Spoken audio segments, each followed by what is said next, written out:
Hello everyone and welcome to Chat with Nene Alice. If this is your first time tuning in to Chat with Nene Alice, don't forget to like, don't forget to subscribe, and don't forget to send in your comments, because together we can all improve on this channel.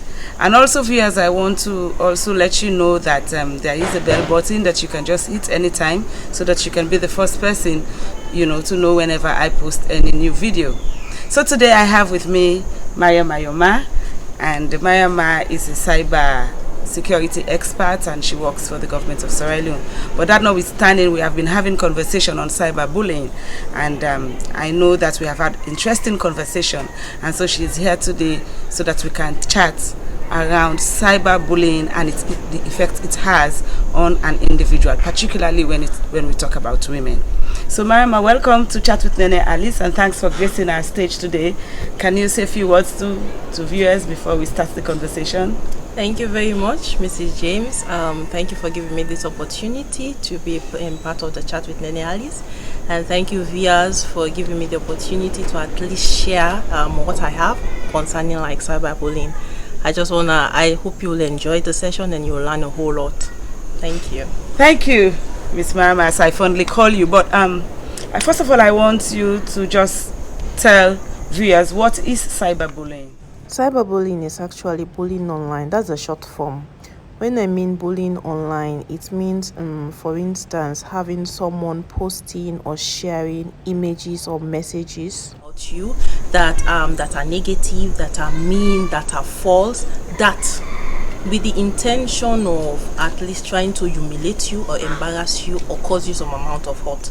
That's what cyberbullying is. And when I mean online, I'm talking about doing it on social media platforms, doing it using messages, by instant messages, by emails, and all of those things, or online forums. That's what online means. And then, Mrs. James, if I may elaborate a bit, in terms of cyberbullying, you have different way people do it. For instance, you have some people, they will share some photos about you, photos that they know are not true or will cause some amount of embarrassment to you. There are some again that will involve in something they know as video shaming, wherein, let's say for instance, you are drunk or you are not yourself, and then they will video you and share it, and at the end of the day they know that it will cause some amount of humiliation or some amount of embarrassment to you. Then there is another case wherein that's the reason why in most cases we usually tell people to always put they have passwords on their phones or their laptops, because in some instances what they usually do, if they have your account details, they'll use your WhatsApp profile, enter it on your Facebook account, they enter, and then they will try to post things that are not you. Let's say for instance, you believe you're a peaceful citizen, and then all of a sudden they'll start posting something about you being, for people to look at you as if you are tribalistic, or you are racist or something of the sort.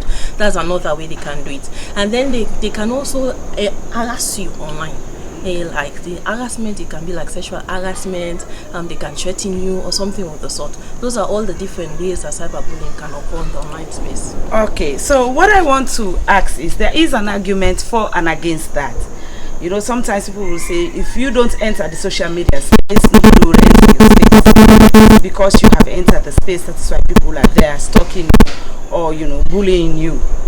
So do you think those kind of arguments goes to substantiate some of the things people are doing online? That doesn't substantiate it at all. Let's say with the internet has come for everybody. It provides a whole lot of opportunities for people. So you can't tell people that they can't use the online space because of maybe their potential harmful things there. The only thing that in most cases, at least as a government, we are trying as best as possible to do is to raise the awareness, knowing that when you're on the online space, treat it as if it is like your physical space. For instance, when you are at home, it's not everybody that you are allowed into your home. It's not everybody that you are allowed into your physical space. So it's the same thing. It's the same thing online.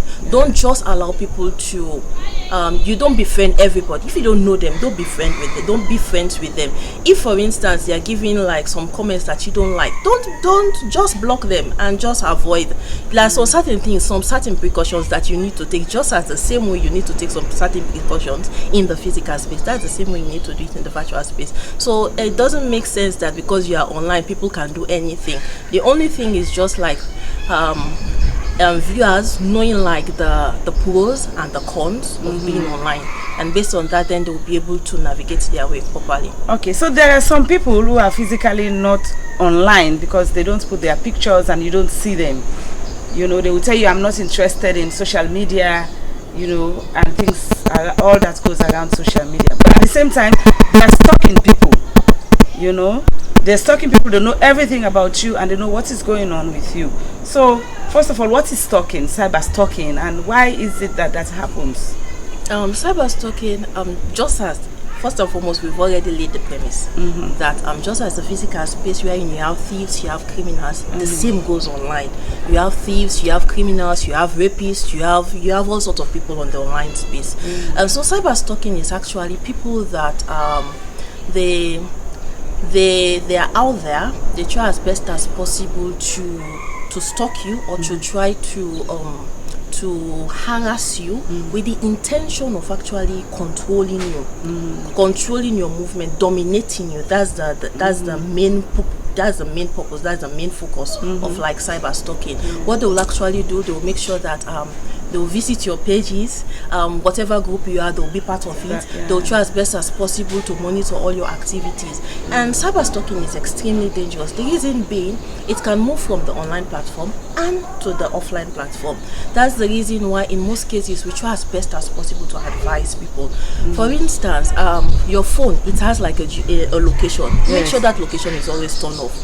Don't try as best as possible not to share personal information on the online, like your address, your telephone number, your email address. Don't share it. And then if you are traveling, if you are going on a vacation, don't share that information.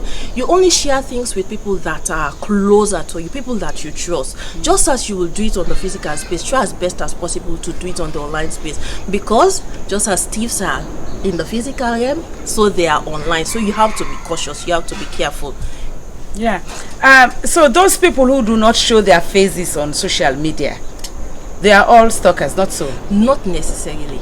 Not necessarily. But they know everything about you and they will tell you, hey, I see you picture. Hey, I see you waiting. I see you message. Not necessarily. You have some people that are that are cautious. For me, for instance, I have some particular forum wherein my face is not there. I'll just put like some, because I don't want people to know. The reason being, there is something again. We are always trying to tell people, try as best as possible to be anonymous online. Okay, it's better to be anonymous. It's better to be anonymous, because the more people, it's a new thing that we are learning, viewers. It's better to be anonymous online. Only share information with people that you trust, your close circle, not everybody. Something if that makes sense. Only share information with those that are closest to you. But for the entire world, no need for them to know everything. About so it's not necessarily because people don't have their pictures there that means they are stalkers. Oh no. Okay. Not at all. So is it possible? Okay, you've talked about harassment and you've explained the various forms of harassment. So do you think you can consider that as a crime online if somebody is harassing you? Harassing, cyberbullying, cyber stalking, harassment, be sexual, they are all crimes. For us, like as a government, we've already like enacted the 2021 Cybercrime and Cybersecurity and Crime Act, and as part of that act, cyberbullying and cyber stalking, they are all crimes.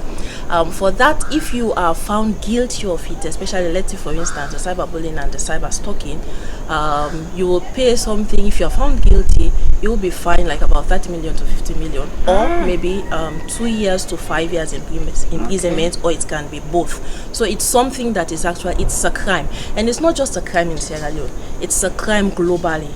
EU, America, it's a crime, because you know, Mrs. James, with cyberbullying, it has some negative effect on the individual. It will affect their mental state. It will stress you. It will make you behave violently. It will lead to low self-esteem.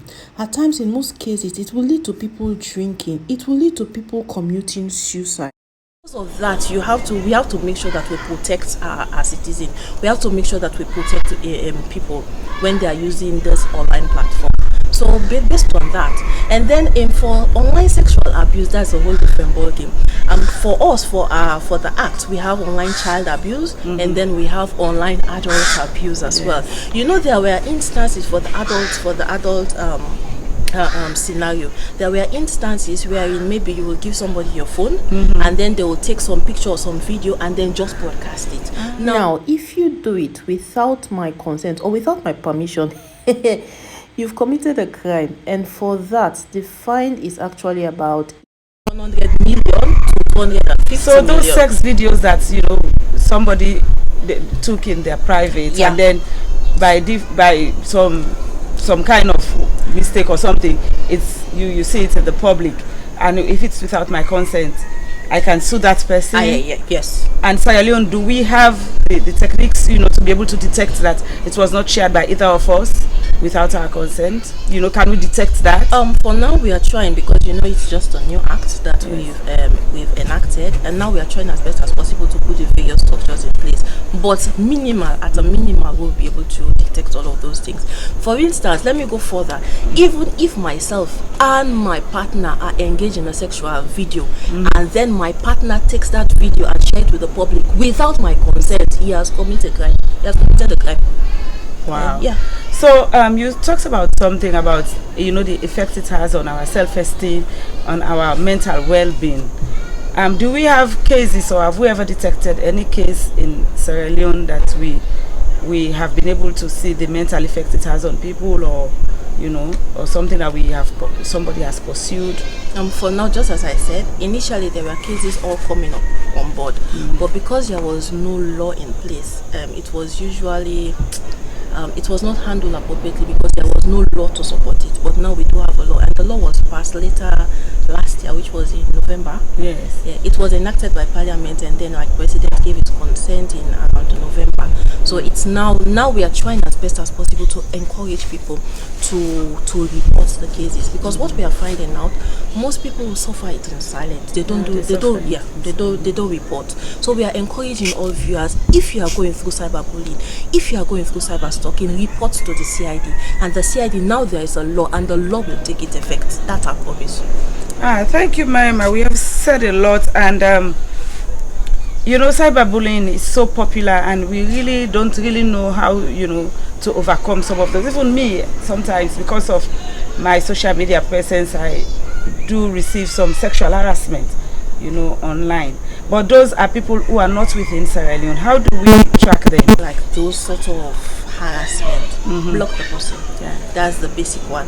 And then if it goes further, you can even screenshot, gather as much evidence as you can, and then you can report it to the police. Especially if it's something that is threatening your life, it is something that is threatening your peace or something of the sort.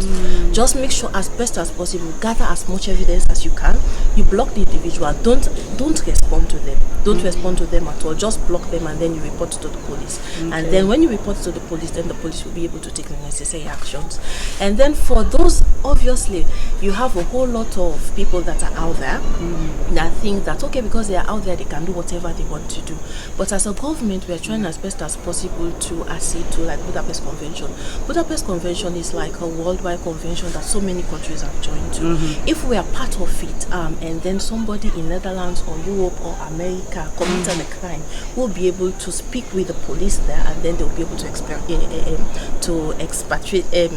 bring them back. So that's what we are working towards, and hopefully by the end of this year we will have acceded to the Budapest Convention, and then to the Malabo. The Malabo is the African one, so that's what we are working towards. There's a whole lot of conventions that we all need as a country, because like cybersecurity is not something that we can fight alone as a nation.